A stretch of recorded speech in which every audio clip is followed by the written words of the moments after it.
하나님의 말씀은 사도행전 3장 1절에서 16절까지 잘라서 보겠습니다. 매일 성경 26절까지 되는데 너무 길어요. 내용이 중요하기 때문에 이거를 한 시간에 다 보면은 제대로 소화할 수가 없어요.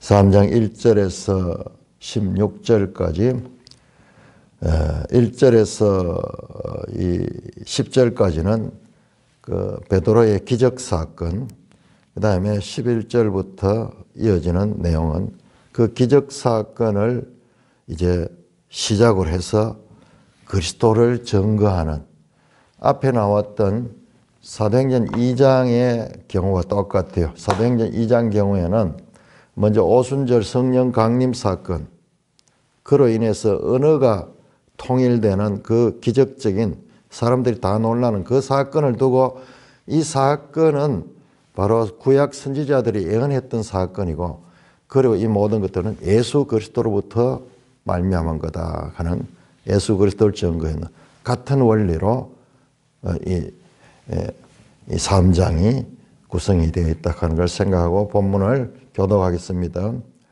3장 1절 제9시 기도 시간에 베드로와 요한이 성전에 올라갈새 나면서 못 걷게 된 이를 사람들이 메고오니 이는 성전에 들어가는 사람들에게 구걸하기 위하여 날마다 미문이라는 성전 문에 두는 자라.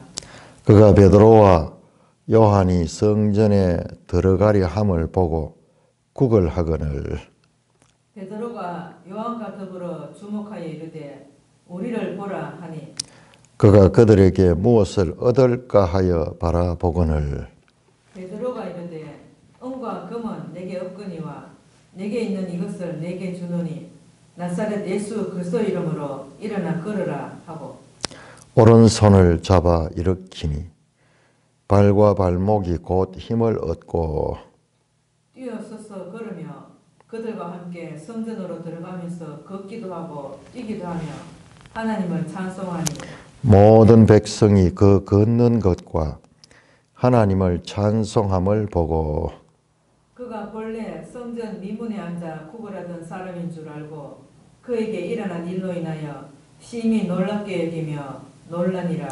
나은 사람이 베드로와 요한을 붙잡으니 모든 백성이 크게 놀라며 달려 나아가 솔로몬의 행각이라 불리우는 행각에 모이거늘 베드로가 이것을 보고 백성에게 말하되 이스라엘 사람들아 이 일을 왜 놀랍게 여기느냐. 우리 개인의 권능과 경건으로 이 사람을 걷게 한 것처럼 왜 우리를 주목하느냐. 아브라함과 이삭과 야곱의 하나님 곧 우리 조상의 하나님이 그의 종 예수를 영화롭게 하셨느니라. 너희가 그를 넘겨주고 빌라도가 놓아주기로 결의한 것을 너희가 그 앞에서 거부하였으니 너희가 거룩하고 어려운 일을 거부하고 도리어 살인한 사람을 놓아주기를 구하여 생명의 주를 죽였도다. 그러나 하나님이 죽은 자 가운데서 그를 살리셨으니 우리가 이 일의 증인이라.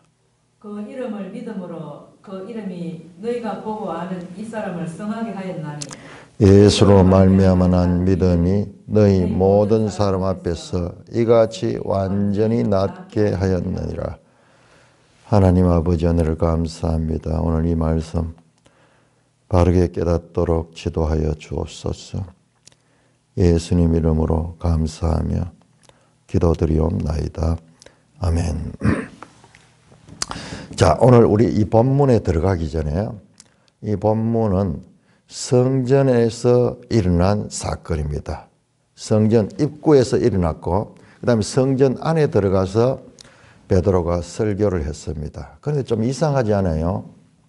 성전은 제사 지내는 곳인데 성전에서 설교를 한다. 그리고 신약에 오면은 이제 구약의 성전 개념은 더 이상 무의미한데도 불구하고 사도행전에서 성전 이야기가 계속 나옵니다. 우리 2장에도 자세히 보시면 끝에 날마다 성전에서 모이기를 힘썼다 하는 말이 나와요. 근데 성전이 뭐 하는 곳인데? 아니 성전에 그런 공간이 있는가? 그런데 이 헤롯 성전은 옛날 솔로몬 성전보다 훨씬 더 큽니다. 솔로몬 성전은 이 성막처럼 문이 있고 그다음에 번제단이 있고 물두멍이 있고 성소가 있고 지성소가 있고 딱 그건데 헤롯 성전은 그것이 중앙에 있고 주위로 돌아가면서 넓은 공간들이 있어요. 넓은 공간이 있어요. 그래서 여기서 성전이라는 것은 좀 이상하지 않아요? 제사 드리는 그곳이 아니에요. 그곳에서 어떻게 사람들이 이렇게 모이고 거기 설교하고 이렇게 할 수 있겠어요? 자, 우리 이 요한복음 10장을 한번 보겠습니다. 요한복음 10장. 요 성전 개념부터 바르게 이해를 하고 들어갑니다. 요한복음 10장 보시면은 22절, 23절을 보면 예루살렘에 수전절이 이르니 때는 겨울이라 예수께서 성전 안 솔로몬 행각에서 거니시니 유대인들이 애워싸고 이래. 거기서 유대인들과 논쟁을 한 거예요. 자, 성전 안인데 어딥니까? 솔로몬 행각.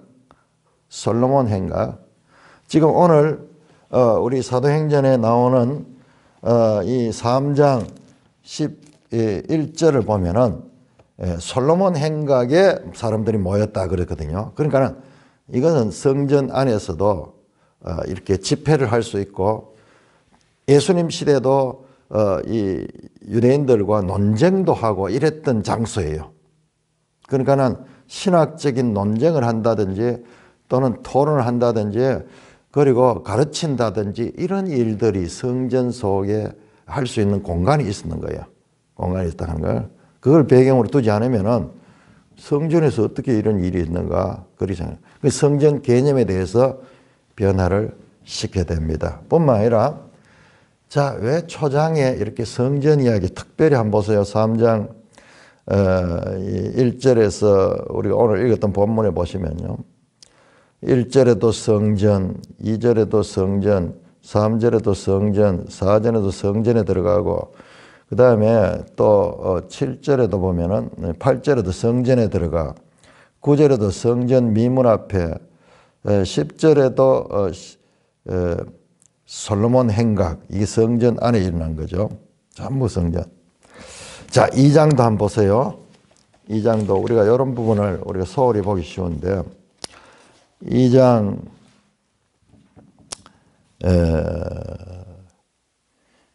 46절에 보시면 날마다 마음을 같이하여 성전에 모이기를 힘썼다. 성전에 모이기를 힘썼다. 이 성전 개념을 우리가 생각을 해야 돼요. 왜 초대교회가 이제 제사도 드리지 않고 이러는데 성전을 중심으로 이렇게 시작이 되는가. 자, 여기 아주 중요한 의미가 있습니다. 본문보다 더 중요한 게 책과 책들과의 관계입니다. 자, 예수님의 공생애의 마지막 한 주간은 예수님의 공생애의 마지막 한 주간, 특별히 우리가 지난번 마가복음 봤지만은 마가복음의 내용은요, 장소가 갈릴리에서 예루살렘으로 끝나는 게 예루살렘에서도 성전에서 목적지가 성전이야. 그리고 이제 이 성전 사건으로 인해서 예수님은 이제 이 사형을 당하게 됩니다. 유대인들 공회에 완전히 이제 심지어 예수님 성전에 가서 어떻게 했어요? 성전을 그 장사하는 사람들 다 그 판을 뒤집고 막 그 짐승들을 막 풀어가지고 흩어버리고 막 그런 일을 했죠. 여러분, 그게 보통 사건이겠어요? 이 성전 중심의 유대인들에 있어가지고 그 사건은 엄청난 사건인 거예요. 그래서 사실 예수님의 그 이 죄목이 사형당하는 죄목 가운데 하나가 성전을 헐고 사흘 만에 새 성전을 세우겠다 하는 그런 이야기가 계속 나옵니다. 그거 보면. 제목이 뭐냐? 아니, 저자가 이 성전을 헐고 사흘 만에 성전을 세우겠다 하더라고.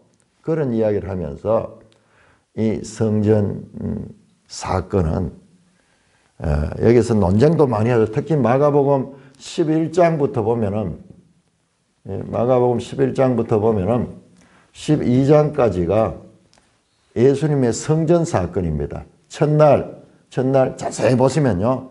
마가복음 10장까지 계속 갈릴리에서 이동합니다.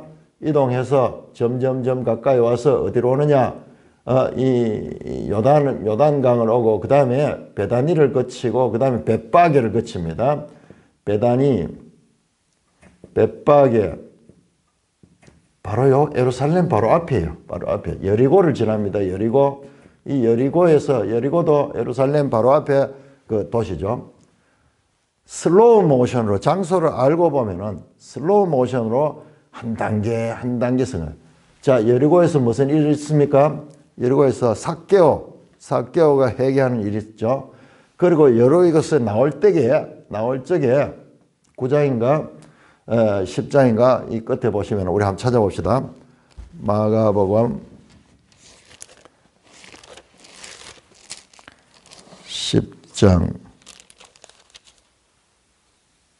그렇네요. 10장 46절에서 52절에 그들이 여리고에 이르렀다. 여리고에 이르렀다. 그러니까 거기에 바디메오가 다윗의 자손 예수여 나를 보소서. 그러면서 예수께서 여리고에서 나가실 때에 여리고에서 나가시잖아요. 여리고에 입장하고 여리고로 나갈 때 이때 바디메오 사건 바디메오. 그래서 바디메오가 다윗의 후손 예수여 나를 구하소서. 그때 예수님께서 그 바디메오를 이 기적으로 살려내죠. 바디메오가 예수님을 따라갔습니다. 여기 보면은 길에서 예수를 따랐다. 내 믿음이 너를 구원했다. 그러면서 여리고가 나옵니다. 여리고 그 다음에 베다니는 나중에 이제 나옵니다만은 베다니를 거쳐서 벳바게 나오거든요. 예수님 오셔서 예루살렘에서 늘 어디로 가신다고 하면 베다니로 가셨어. 그러니까 베다니를 거쳐 오셨어. 그 다음 벳바게에서 뭘 했냐 그러면은 그 예루살렘 들어가기 전에 거기서 나귀를 타고 들어갔어. 나귀를 타고 이 벳바게에서 나귀 한 마리를 그것을 이제 주가 쓰시겠다 그러면서 아주 기적적이죠. 그러니까 그 사람이 내주죠. 그걸 타고 예루살렘 들어가는 거예요. 그래서 예루살렘 들어가면서 그때 사람들이 호산나 찬송하는 이야기 나오는 거죠.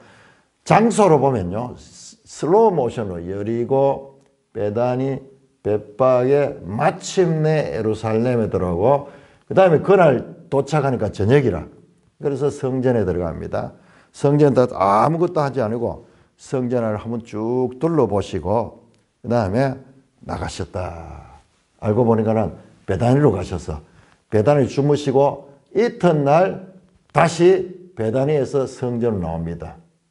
아마 이때 이 무화과 나무를 말라 죽게 하는 그런 사건이 납니다. 길 가다가 때는 무화과 때가 아닌데 나무가 잎만 무성하고 열매가 없는 것을 보고 무화과 나무를 저주하죠. 그랬더니만 나중에 이 성전에서 그날 저녁인가 돌아갈 때 또 다음 날 보니까는 나무가 다 말라 있어. 그 사건이 여기 나옵니다. 그러니까는 첫날 굳이 성전에서 아무 할 일도 없는데 굳이 예루살렘에 들어가셨고 그 다음에 마침내 성전을 이걸 잘 봐야 돼요. 마가복음에서 이걸 엄청 강조하고 있는데 우리는 그 사건만 보고 그 다음에 지리적인 이해가 없으면은 이걸 이해를 못해. 예수님은 굳이 이 과정을 예루살렘에 맞고 그 다음에 성전에 들어가서 성전을 둘러보시고 나갔습니다. 이튿날 아침에 일찍 나오면서 그 무화과 사건이 있었고요. 성전에 들어가십니다. 성전에 들어가셔서 거기에서 제일 먼저 하는 게 뭡니까? 자, 마가복음 11장 보시죠.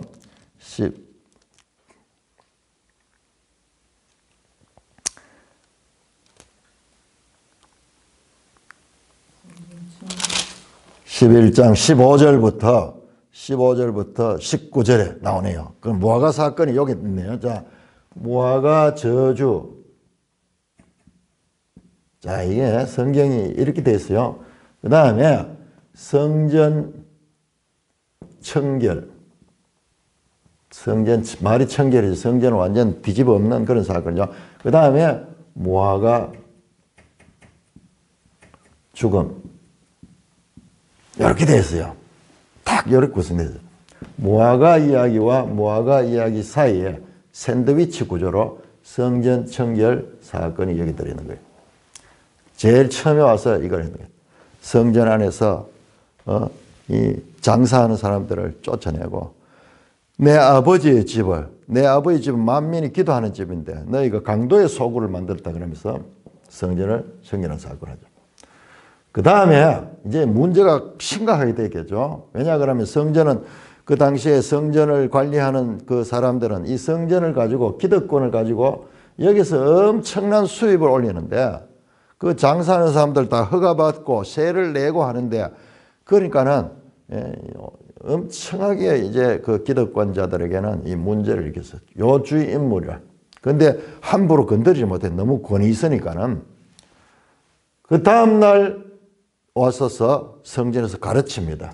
성전에서 예수님께서 가르치고 그 다음에 토론하기도 하고 집중적으로 토전 나오죠. 바리새인들이 와서 질문하고 그 다음에 사두개인들도 오고 막 이런 식으로 해가지고 연속 질문하면서 이 성전 안에서 예수님이 가르치는 일들 여기서 비유로도 하고 뭐 이렇게 하면서 가르치는 이야기들이 쭉 나와요. 예수님의 생애 마지막은 성전에서 보는 성전. 첫째 날, 이튿날, 그 다음날 아마 3일까지 그렇게 되고 그 다음에 이제 예수님께서 금요일 날 잡히시고 그렇게 되는 거죠. 생애 마지막은 그러니까 이 목요일 날 제자들을 데리고 아마 요때 떠났을 거예요. 요때 이제 성전에서 나가시면서 감람산 강화를 하셔서 성전에서 나가시면 감람산에서 성전을 바라보며 성전 파괴에 대한 이 성전이 돌 하나도 돌 위에 남지 않고 다 무너질 것이다. 그러면서 그 성전 파괴에 대한 예언을 하시고 그 다음에 가셔서 제자들과 발을 씻고 그 다음에 여기에서 다락방 가르침을 하셨을 거예요. 그렇게 됩니다. 자, 여기서 이 이야기는 이제 둘째 보고 성전 중심으로 성전. 예수님의 생애 마지막은 성전에서 가르치신 사역을 하셨다.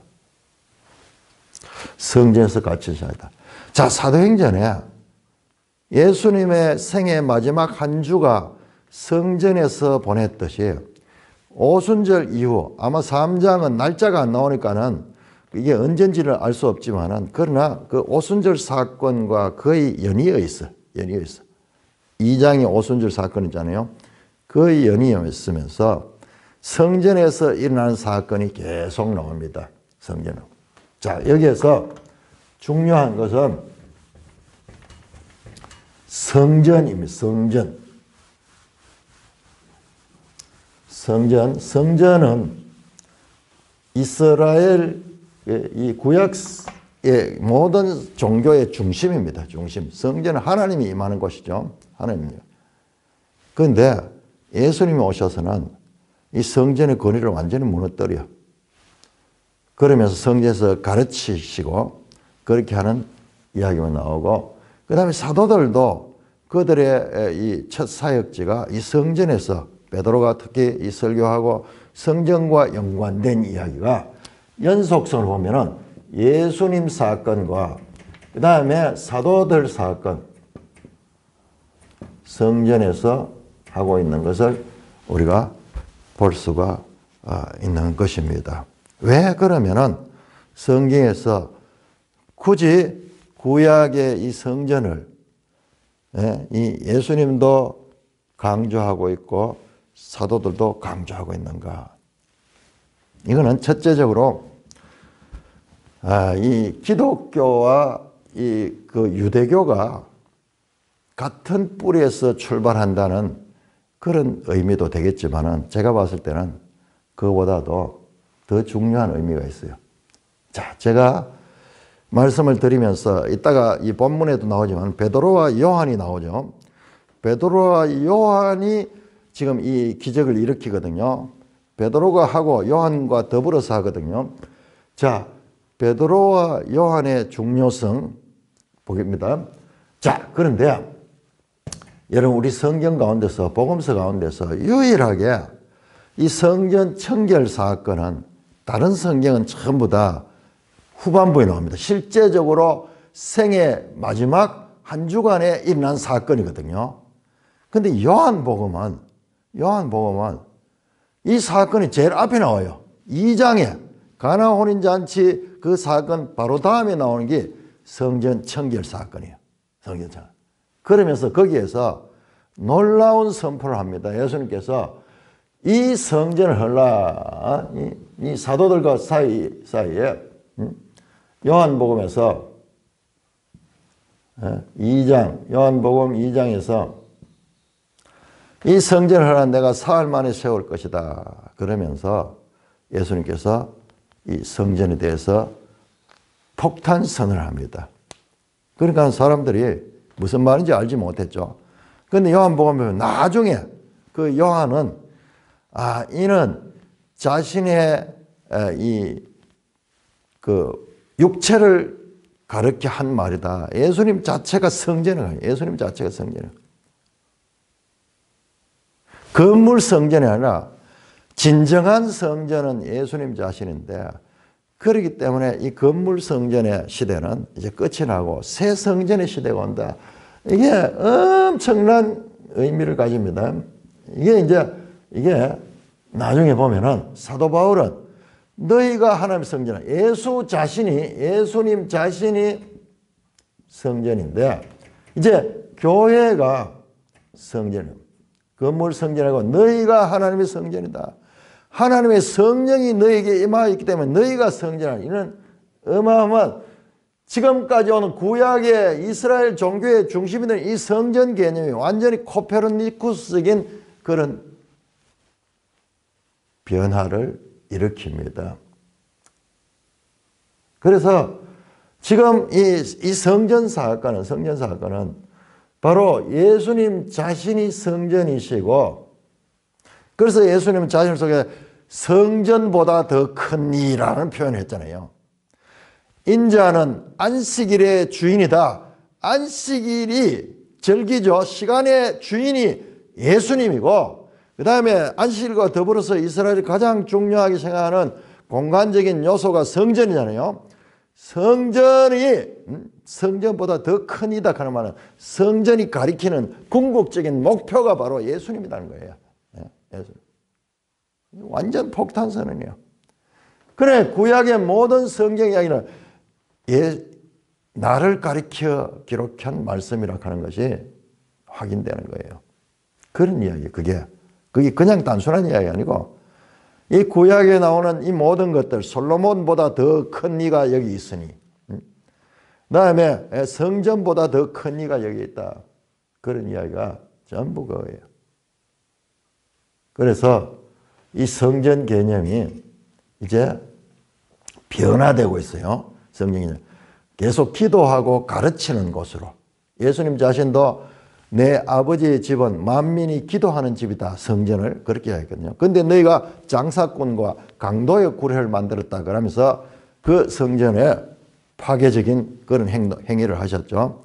그 행위 자체가 성전의 이 잘못된 성전 개념을 바로잡기 시작하는, 그리고 구약적 성전 개념의 한계를 초월하기 시작하는 그런 그 사건이었고, 그 메시지가 요한복음 2장에 유일하게, 성전 청결 사건은 복음서 공간복음이 다 나옵니다. 공간복음에 나오고 그 요한복음에 나오는 이런 경우는 드물거든요. 나오지만은 순서가 완전히 이건 앞쪽에 있고, 그리고 여기에서 그 사건은 단순하게 끝나지 않고 바로 이 성전을 헐면은 내가 사흘 만에 세우겠다 그러면서 이는 자신의 육체를 가리켜 말씀하십니다. 예수님이 죽으시면은 사흘 만에 다시 세운다. 부활하신다. 그럼 결국 뭐냐 그러면 무너지는 성전은 예수님의 육체고, 그 다음에 다시 세워지는 성전은 부활하신 예수님이야. 부활하신 예수님. 그 성전 개념이 나중에는 우리 믿는 자들, 너희가 하나님의 성전인 것과 하나님의 성령이 너에게 거하는 것을 알지 못하냐. 고린도전서 3장 16절 그리고 6장에 또 나옵니다. 6장에. 이 개념이 아주 중요해요. 이게 새 언약이에요. 새 언약. 그래서 새 언약을 사건이에요. 성령이 우리 안에 내주하는 그런 사건과 연관이 있다. 자, 그러므로 오늘 우리가 이 사도행전을 보면서 복음서와 연관해서 봐야 돼요. 복음서와 연관해서 봐야 됩니다. 그래서 이 성전 개념이 예수님의 공생의 마지막에 그리고 오순절 이후 사도들의 사역의 출발점에 나란히 위치하고 있다. 특별히 누가는 이 성전 개념을 강조합니다. 사도행전은 누가가 썼죠. 사도행전과 누가복음을 합쳐간 누가행전인 거예요. 누가행전. 전부 그 사건들을 기록한 거잖아요. 누가행전에 누가복음의 성전이 1장부터 성전에 대한 이야기를 합니다. 다른 복음서하고 달라요. 다른 복음서는 예수님의 출생에 관한 그런 기사가 많이 나오죠. 물론 누가복음도 그 출생을 다루면서도 제일 먼저가 뭐냐?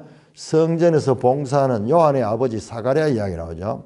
성전에서 사가랴 이야기가 나오고 그 다음에 시몬과 안나를 만나는 이야기죠. 이 이야기들이 전부 성전에서 일어나요. 성전에서 뿐만 아니라 2장 49절에 보면은 어린 예수님이 그 예루살렘에 왔다가 그 가족들과 함께 이제 나사렛으로 돌아가는데 중간에 보니까 아이가 없어져서 막 혼비백산 다시 예루살렘 올라가면 예루살렘 성전에서 그 이 학자들과 토론하는 장면이 나옵니다.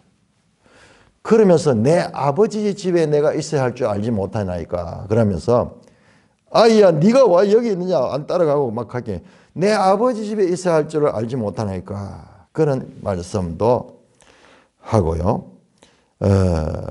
이와 같이 누가복음에서 성전을 특별히 왜 누가복음이냐? 누가복음은 이방인 누가가 기록을 했거든요. 이방인의 관점에서 보는 거예요. 이방인의 관점. 그런데 그 이방인의 관점에서 오히려 유대인들보다 더 성전을 강조하고 있는 내용이 나오고요.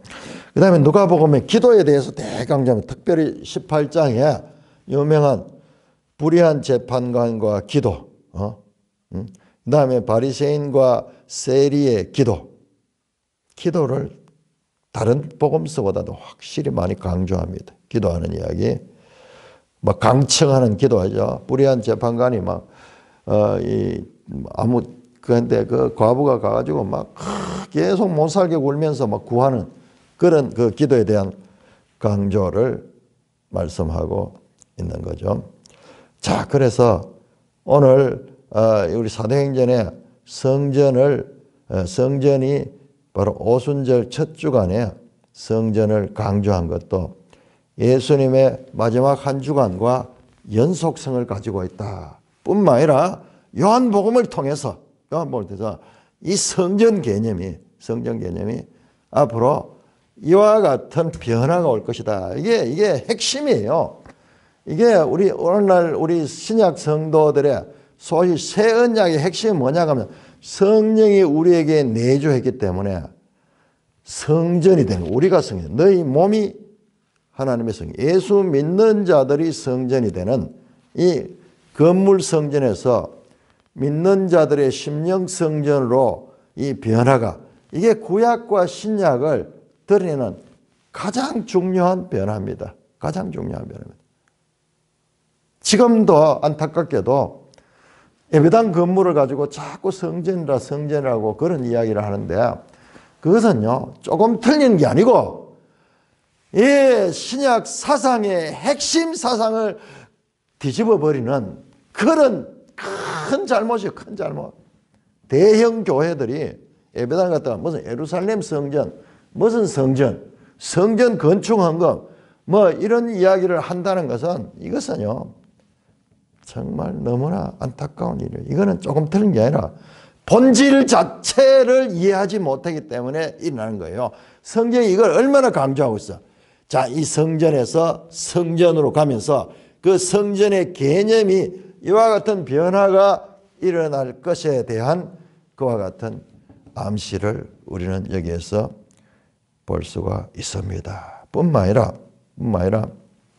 요한복음이 왜 누가복음 다음에 바로 사도행전이 나오면은 이야기가 그대로 연결될 텐데 그 왜 요한복음이 거기에 들어있는가 그 이유도 더 명확하게 알게 됩니다. 자, 본문으로 들어가 보겠습니다.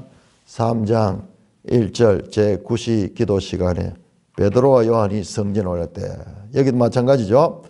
베드로와 요한은 요한복음의 마지막 요한복음 21장의 마지막 기사는요. 20절에서 24절은 베드로와 요한 이야기예요. 부활하신 예수님이 마치 부록처럼 이 베드로에게 나타나셔가지고 네가 나를 사랑하느냐 그러면서 3번 질문하니까 베드로가 민망하죠. 주여 내가 주님을 사랑합니다. 내가 주님을 사랑합니다. 3번 질문하고 3번 답하는 이 감동적인 장면이 나와요. 그러다가 갑자기 끝에 베드로가 저 사람은 어떻게 되겠습니까? 그러니까 저 사람이 누구냐 하면 요한이에요. 요한. 그러니까 예수님께서 말씀합니다. 거기에 대해서 네 신경 쓸 거 없다. 내가 올 때까지 그를 살려둔다 할지라도 너는 너의 일을 해라. 그건 상관없다. 그 이야기를 합니다. 그러니까 베드로와 요한 이야기로 요한복음이 끝이 나는데 지금 사도행전에서 베드로와 요한이 지금 함께 사역하는 장면으로 연결되고 있는 것도 이것도 우리 성경 배치에 있어 가지고 우리가 평면적으로 생각하면 당연하게 누가복음 다음에 사도행전이 나와버리면은 그러면 이야기가 잘 연결될 텐데 중간에 요한복음이 있어 가지고 맥이 끊겼잖아요. 끊긴데 그런데 그냥 끊긴 게 아니고 거기에 더 중요한 거 있어요. 이 속에 가면은 이 요한복음에서는 다른 복음서에 없는 다락방 강화가 있어. 다락방 강화. 그리고 믿음으로 말미암아 구원을 얻는 그 믿음에 관한 기사들 그런 그 가르침들이 요한복음에 들어 있습니다. 그래서 사도행전은 시작하자마자 성령으로 시작하고 그 다음에 이 예수님이 다락방 강화를 통해서 성령에 대해서 가르쳤던 그 이야기로 그대로 연결이 되는 거예요. 그리고 요한복음 20장 보면요. 이미 부활하신 예수님이 사도들에게 나타나가지고 성령을 받아라 하는 말씀이 나와요. 20장 30절. 그러면서, 그러니까는 자세히 보면은 내용상으로 요한복음이 그 중간에 있어야지 되는 절묘한 신의 한 수가 바로 요한복음을 거기다 배치를 했다는 거예요. 자, 우리는 성경 기록도 하나님의 영감을 받아 기록했지만은 뿐만 아니라 성경의 배치도 66권의 이 배치도 이것도 하나님의 영감을 받아 배치한 것을 확인하게 돼요. 자세히 보면은 이게 그냥 된 게 아니에요. 우선 언뜻 봐도 창세기와 요한계시록 보세요. 전혀 처음과 끝이지만 자세히 보면은 창세기 1, 2, 3장과 계시록 마지막 20장, 21장, 22장이 절묘하게 인크로지를 이룬 것을 확인을 우리가 했었습니다. 자, 마찬가지로 오늘 이 본문도 자, 베드로와 요한이 나오는 것을 볼 때 요한복음과의 연속성을 더 확인하게 됩니다. 자, 제9시 기도 시간에 자, 지금까지는 성경과 성령과의 관계를 봐야지 전체 하나님 뜻을 알 수가 있어. 본문에 너무 매몰되어 버리고 그걸 못 보기 때문에 길게 도입부에서 지금 그 이야기를 했던 겁니다. 자, 그걸 유지하면서 본문을 봐야 돼요. 그러면서 제9시 기도 시간에 제9시면은 오후 3시예요. 오후 3시. 그러니까는 앞에서 사도행전 2장에 설교할 때는 제 3시였을 거예요.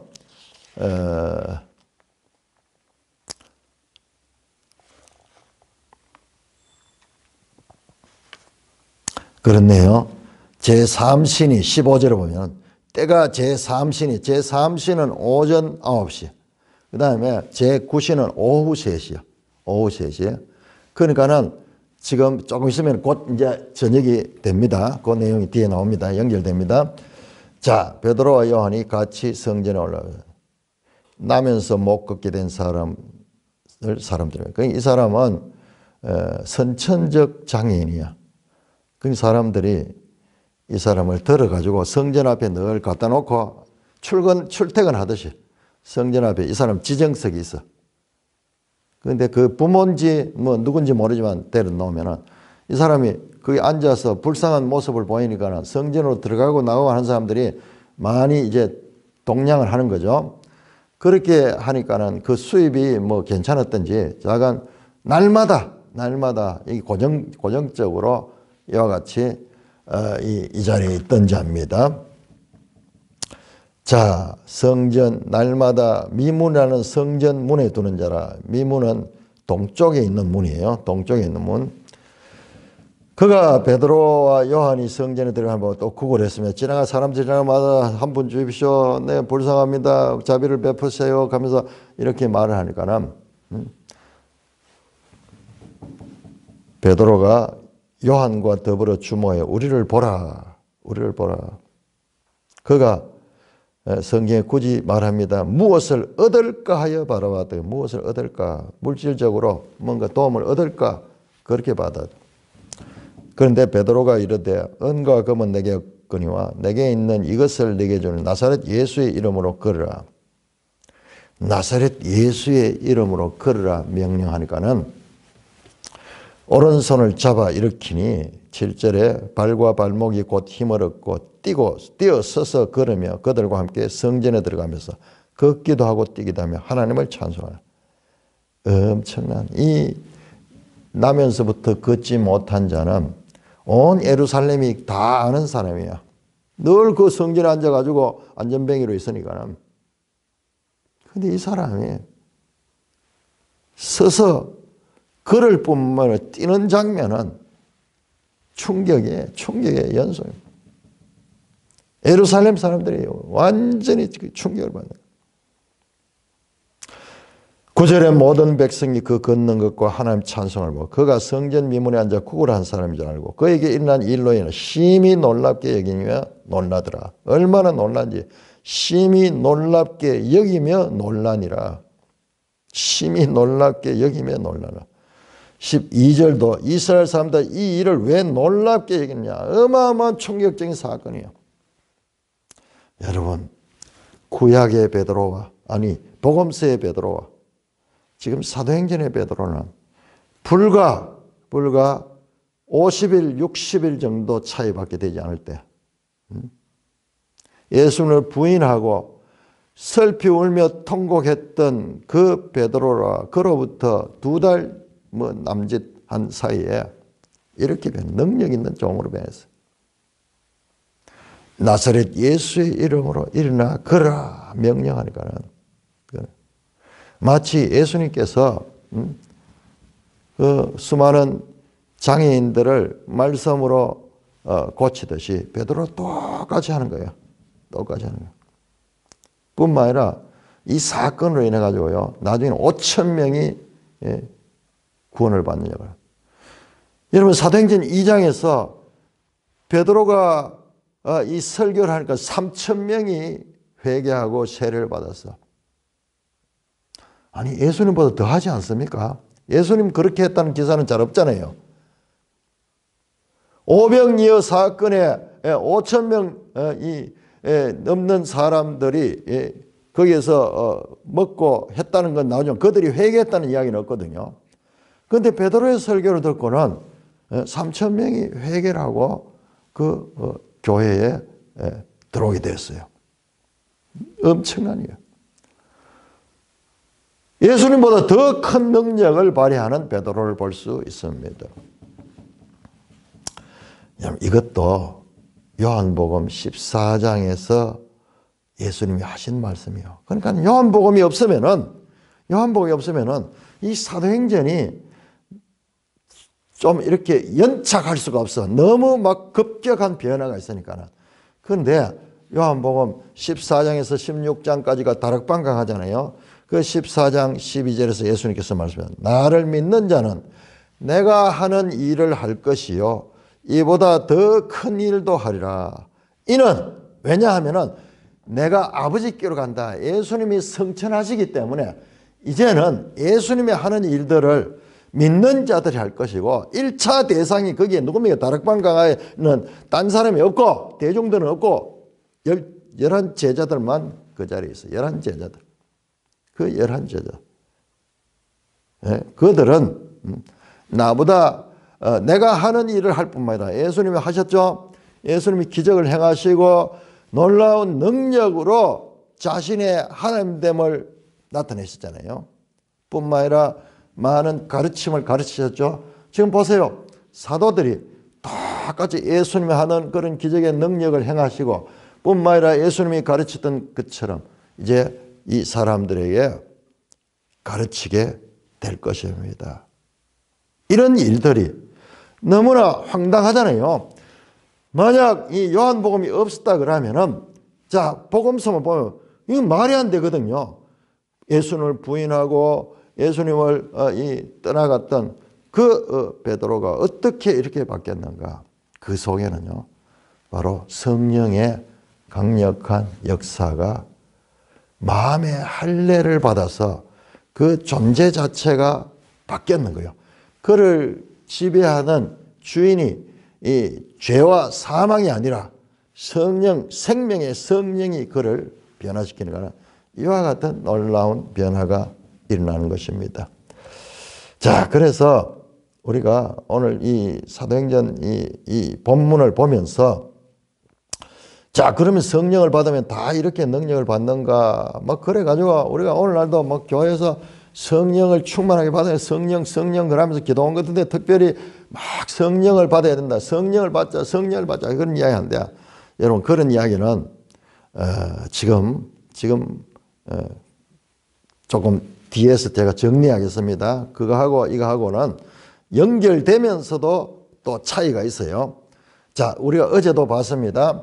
어제도 봤는데 그 오순절날 성령 강림이 임하시고 그 사람들이 회개하고 걸어와서 공동생활 했잖아요. 공동생활 하면서 그 다음에 막 재산을 내놓고 막 그렇게 하면서 서로 필요에 따라가 나눠서는 참 이상적인 공동체가 생겼는데 자, 그게 보편적인 거 아니에요. 그게 보편적인 거로 생각하고 교회 역사를 보면은 그와 같은 것을 우리가 성경에 나오신 거 우리도 이렇게 해야 된다 그러면서 그걸 제도화시키고 그렇게 해서 수많은 이단들이 나오고 수많은 문제가 발생이 됐어요.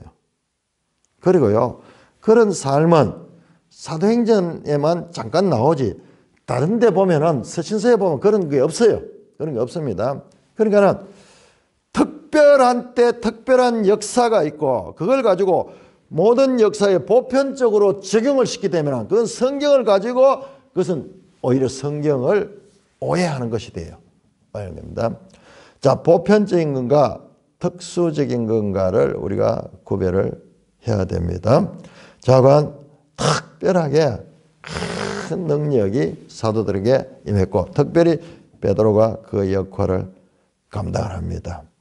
자, 이 일을 인하여서 이 기적사건은 사람들을 모이게 만들고 그럼 사람들로부터 사도들이 하는 말에 주의하게 하는 그런 아주 중요한 역할을 합니다. 그러니까 그 기적사건을 보니까 사람들이 모이고 놀래고 달려오고 이제 그 기적을 행한 사람의 말에 대해서도 얼마나 무게감이 있겠어요. 그래서 솔로몬 행각이라 불리는 행각에 모였습니다. 사람들이 많이 모였어요. 베드로가 여기에서 말씀을 선포합니다. 12절입니다. 베드로가 이것을 보고 백성에 말하되 이스라엘 사람들아 이 일을 왜 놀라게 해? 자, 여기 우리 주목해야 됩니다. 이스라엘 사람들아 그랬습니다. 자, 초대교회의 시작은 2장에서도 2장의 설교의 대상도 이스라엘 사람입니다. 이스라엘. 3장도 이스라엘입니다. 이스라엘. 왜 이걸 강조하느냐? 나중에는 전부 이스라엘보다도 이방인들이 많이 나옵니다만 교회 시대의 출발은 이스라엘로 시작했다. 이스라엘. 장소도 예루살렘. 그리고 성전. 이런 것들이 중요한 개념입니다. 자, 이게 구약의 아주 핵심 주제들이죠. 그것과 연결되어 있다는 거예요. 신약의 출발, 교회의 출발도 구약의 이 핵심 사상들과 연결이 되어 있다. 교회 역사를 보면요. 이걸 내가 왜 강조하냐면 교회 역사를 보면 이스라엘을 너무 무시해 버렸어요. 이스라엘 사람, 유대인들을 그러죠. 그 유대인들을 교회가 얼마나 박해를 하고 얼마나 무시하고 멸시를 했는지 몰라요.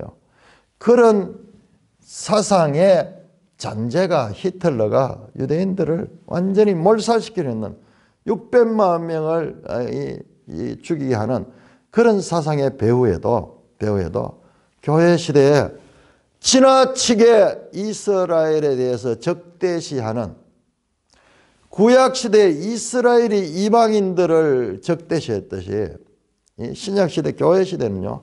교회가 이스라엘을 적대시하는 그런 역사가 교회 역사예요. 그러니까 참 하나님이 얼마나 답답하겠어요. 성경을 제대로 보지 못하니까는 성경을 보되 자기 주관 중심적으로 보니까 자기 확신이 점점 더 커지는 거야. 성경을 성경대로 보지 않으니까는. 그래서 교회 역사에 엄청난 반셈족, 반유대주의, 그게 교회 역사에 얼마나 많이 나타나는지 몰라요. 근데 이걸 본질을 봐야 돼요. 이스라엘은 예수님을 죽였던 사람도 이스라엘이지만은 교회를 세웠던 12사도 전체가 다 이스라엘이고, 그리고 교회의 출발도 이스라엘로부터 시작했다는 것을 우리가 놓치지 말아야 돼요. 이 둘이는 적대적인 개념이 아니에요. 옥석을 구분해야 돼요. 이스라엘하고 다 같은 이스라엘 아니고 이방인하고 다 같은 이방인 아니에요. 이방인들도 구원받는 이방인들이 있지만 끝까지 교회를 박해하는 이방인들도 동시에 존재하고 있어요. 자, 그렇게 해서 이스라엘 사람들이 말합니다. 아브라함과 이삭과 야곱의 하나님 곧 우리 조상의 하나님이 그의 종 예수를 영화롭게 하셨느니라. 그러면서 예수님을 소개합니다. 자, 이거는 우리가 했는 거 아니야. 자, 과거의 베드로가 얼마나 전부 자기 중심적이고 자기를 내세우려고 했던 베드로가 아니고 이거는 내가 했는 게 아니야. 바로 예수님이 하셨는 것이야. 예수님의 능력이야. 자, 그러면서 아브라함과 이삭과 야곱의 하나님 곧 우리 조상의 하나님. 이 사람들은 다 이스라엘 사람이에요. 우리 기독교의 출발도요. 이스라엘로부터 시작이 돼요. 아니, 뿌리가 없는 게 어디 있어요? 그런데 그걸 굳이 그렇게 이스라엘을 적대시하는 거기에는요, 마귀의 속임수가 있는 거예요. 거기 넘어가니까 성경을 제대로 안 보고 사람의 생각과 사람의 사상을 따라가다 보니까는 그렇게 잘못된 일을 하게 된 거예요. 그의 종 예수를 영화롭게 했다. 왜 예수님을 하나님이 그의 종이라고 하는가? 이사야 53장에 그 종으로 합니다. 예수님은 고난받는 종으로 예언이 되어 있습니다. 너희가 그를 넘겨주고 빌라도가 놓아주기로 기뢰한 것을 너희가 그 앞에서 거부하였다. 이게 불과 2달 전의 이야기예요. 2달 전의 이야기예요. 그러니까 생생하게 기억하는 거예요. 그것도 성전에 이 공회가 중심이 되어서 예수님을 죽였다. 그 이야기. 그 예루살렘 사람들은 다 아는 이야기예요. 자, 빌라도가 놓아주기로 결의한 것을 너희가 그 앞에서 거부했다. 자, 빌라도는 베드로가 말합니다. 빌라도가 악의 원인이 아니다. 너희 유대인들이 그랬다. 베드로의 이야기입니다. 그런데 오늘날 우리 사도신경을 보면은 빌라도에게 고난을 받아 그러면서 모든 죄가 빌라도에게 덮어져 있는데 빌라도도 책임을 면할 수는 없지만은 유대인과 빌라도가 같이 들어가야 돼요. 유대인이 빠지면 안 돼요. 그 부분에서는 그렇게 들어가야 돼요. 거부하였다.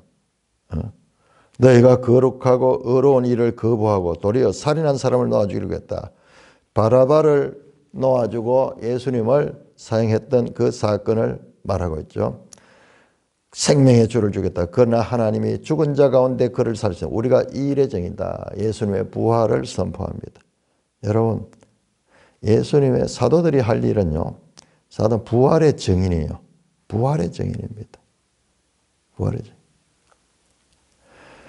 그 이름을 믿음으로 그 이름이 너희 보고 하는 이 사람을 승하였다. 자, 이 나면서부터 걷지 못하는 자가 나섰는 것은 바로 예수 그리스도의 이름이 예수 그리스도가 그를 낫게 했다.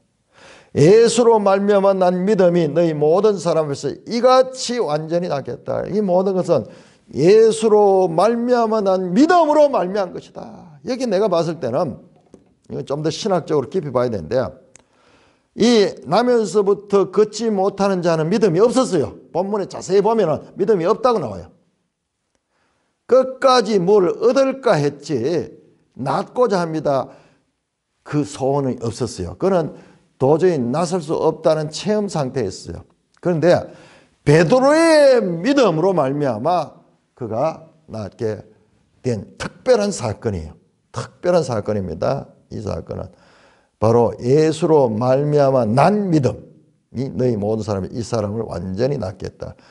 그 중풍병자의 예수님께서 치료할 때 중풍병자를 살렸던 것도 친구들의 그 믿음을 보고 살려줬다는 이야기 나오죠. 자, 이런 경우에는 그하고는 또 달라요. 이런 경우에는 본인이 전혀 체험하고 있는 상태도 하나님의 일방적인 은혜로서 예수 그리스도로 나오는 그 믿음, 사도의 믿음이 이 사람을 낫게 하는 그와 같은 것이다. 그러면서 3장에서 이 성전 미문의 사건과 그리고 그 사건의 모든 것은 예수 그리스도로부터 시작된 것이다. 예수 그리스도를 증거하는 베드로를 만날 수가 있는 것입니다.